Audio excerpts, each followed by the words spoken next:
Hola a todos y todas, bienvenidos y bienvenidas a mi canal. El día de hoy quiero hablar sobre un concepto del cual vemos cada vez más escrito, comentado en la comunidad autista, pero también en algunas investigaciones que empiezan a plantearse.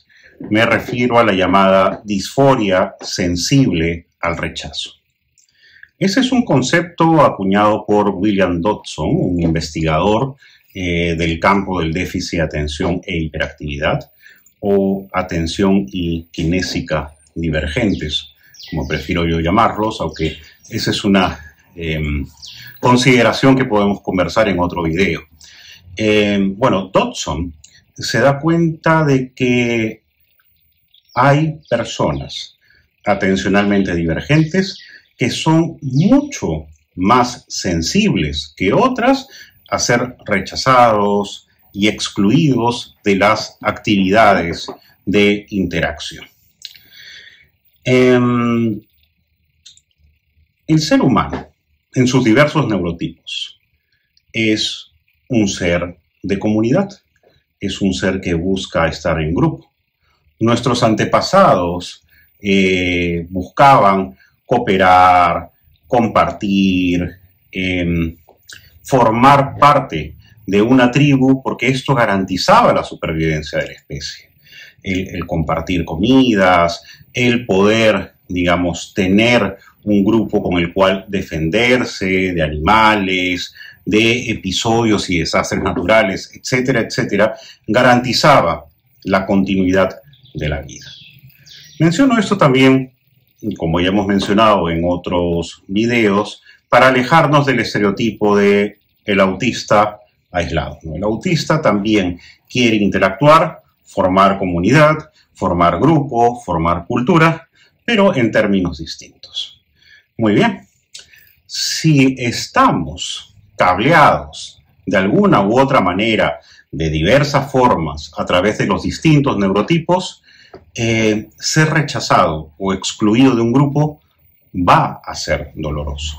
O sea, digamos, filogenéticamente doloroso. O sea, va en contra de nuestras raíces, tanto de nuestra herencia biológica como de nuestra herencia cultural. Ahora bien, frente al rechazo, muchas personas, posiblemente la mayoría, si bien eso les duele, suele pasar rápidamente. La disforia sensible al rechazo explica también algo que ocurre en nuestra comunidad autista, y es el hecho de que ser rechazados nos duela mucho más. Hay dos cosas que hay que tener en cuenta. Uno es la disforia sensible al rechazo en sí misma, y lo otro, como hemos comentado en otro video, el ostracismo, es decir, la exclusión, la expulsión sistemática de la cual somos objeto los autistas de las actividades sociales, ya sea en la escuela, ya sea en los trabajos, ya sea en la mayor cantidad de grupos donde tendemos a querer interactuar. He mencionado también una investigación en otro video, les voy a dejar igual la cita, de Harumi Lamdan, Oresh y Golan, donde estos investigadores israelíes llegan a la conclusión de que la vivencia de la exclusión en el autista es vivida como una forma de violencia, con un dolor tanto o mayor que la violencia física. Entonces, hasta ese punto nos importa y nos interesa interactuar con los demás, que la exclusión, el aislamiento, es vivido aún con mayor intensidad que en muchos de nosotros, que la violencia física. Entonces, por un lado tenemos esta situación de exclusión, pero por otro lado tenemos personas de nuestra comunidad que tienen una disforia sensible al rechazo, ¿sí? Disforia en griego es lo contrario a euforia, ¿no? Disforia describe un tipo de emoción extremadamente difícil de soportar, o sea, algo muy doloroso, ¿sí? Eso es la disforia. Es una emoción dolorosa, muy difícil de soportar frente a algo. Entonces, eso querría decir que es el dolor profundo frente al rechazo que pueden hacernos los demás. No todos los autistas presentan una disforia sensible al rechazo, pero para quienes lo presentan, como señala la doctora Neff, una investigadora autista, ¿no? Tiene las siguientes características. En primer lugar, un dolor emocional intenso, ¿no? Personas demasiado sensibles o que evidencian un malestar crónico frente a la percepción del fracaso, el rechazo, la crítica, ¿no? Sensibilidad mayor a la percepción del rechazo, ¿no? Son personas que son mucho más perceptivas a la sensación, a las señales del rechazo.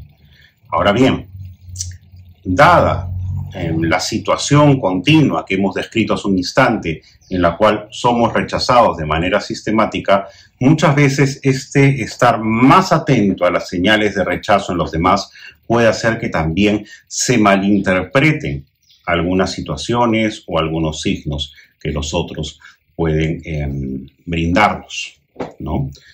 Esto hace que se genere una autoimagen negativa. Al sentirse objeto constante de rechazo, la persona tiende a pensar que él es un problema, que hay algo tan malo en él que invita, promueve, manifiesta ese rechazo en los demás. Y hay un miedo constante a la herida que provoca el rechazo, ¿no? El intenso dolor, el intenso temor que se da al rechazo se traduce en una suerte de ansiedad anticipatoria. Entonces la persona frente al miedo, al rechazo, frente al dolor, frente a las heridas pasadas, tiende a alejarse, a excluirse a sí mismo de situaciones y contextos por temor, ¿no? Por un fracaso anticipado, ¿no? Por temor al fracaso anticipado, entonces prefiere alejarse y no interactuar. Pues bien, esa es la disforia sensible al rechazo, ¿no? Un dolor, una emoción dolorosa e intolerable frente a la percepción, a la posibilidad, al rechazo mismo. Ahora bien, si tenemos personas que de por sí, por su sensibilidad, por su manera, por su constitución dentro del espectro autista y dentro de otras neurodivergencias que presentan este tipo de disforia, entonces imagínense si ya me produce dolor el rechazo, que el rechazo no sea algo anecdótico, que el rechazo no sea algo eventual, sino que además sea la constante en mi vida. Porque los autistas constantemente somos excluidos y rechazados. Entonces, ¿hasta qué punto termina siendo mi percepción como la realidad? ¿Hasta qué punto yo malinterpreto o es que ya no puedo interpretar de otra manera? ¿Hasta qué punto eso anticipatorio finalmente termina siendo una manera de defensa que a la larga, ¿no? Como digamos en la profecía autocumplida, me da a entender que siempre voy a seguir siendo rechazado? Pero es que tampoco es que la realidad muchas veces para los autistas sea una realidad en la cual se invite a participar. La sensación constante de ostracismo tiene que ver con una realidad constante de ostracismo.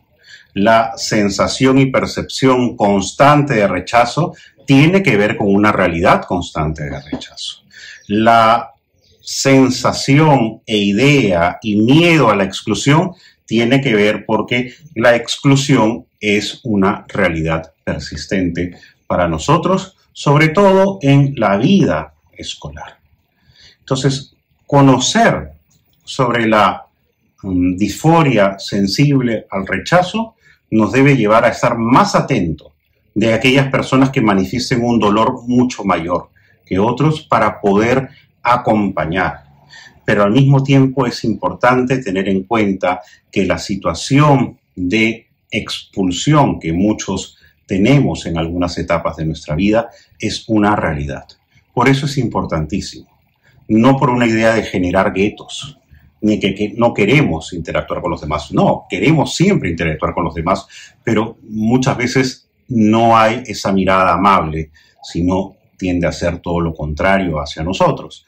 Entonces, es muy importante generar comunidad visible, grupos de autistas, infantes, niños, adolescentes, adultos, poder organizarnos de tal manera que podamos encontrar grupos de referencia donde podamos hacer una vida en la cual evidentemente no va a ser idílico ni tenemos que idealizar las comunidades autistas, pero donde existe una mayor posibilidad de ser, de estar, de compartir, de crear justamente ese grupo, esa vivencia, esa tribu donde ya no nos sintamos solos y, como antaño nuestros ancestros, nos sintamos cuidados, defendidos y seguros en nuestra comunidad. Eso es lo que quería comentarles el día de hoy y con ustedes será la próxima semana.